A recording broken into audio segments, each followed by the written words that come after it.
And clutch cable replacement. So your clutch cable starts here at your transmission. Goes up across your engine. It's probably got a couple of latches somewhere on it holding it in place. And then it goes into your firewall and under your dash. Oh, first thing you want to do is back this nut up all the way out, and that'll drop that down, creating a whole bunch of slack. As you can see on one of my older ones here, that you get a bunch of slack there, and what you want to do is go inside the car with the pedal non-depressed. There's a latch on this side that just clips onto the top of the pedal. It just goes like that.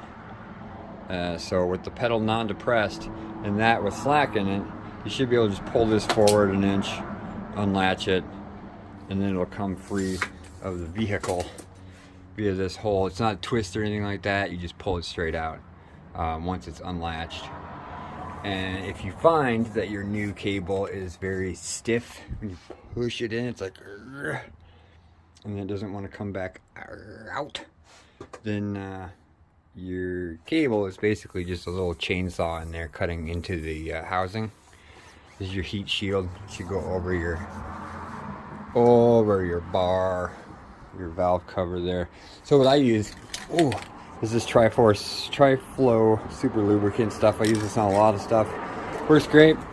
Spray some into the tip of it. It's right in here. Spray it in there. Massage this back and forth.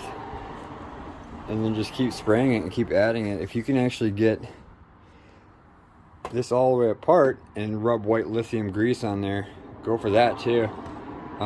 Good luck with that. It's probably not worth it. A little chain, some chain lubricant. That's all you really need. And it's butter. It's just butter.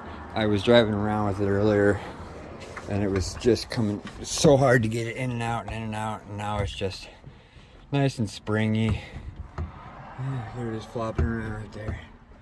Floppity, floppity. So yeah, it's a really quick explanation of the clutch pedal or clutch cable replacement. Hope it helped.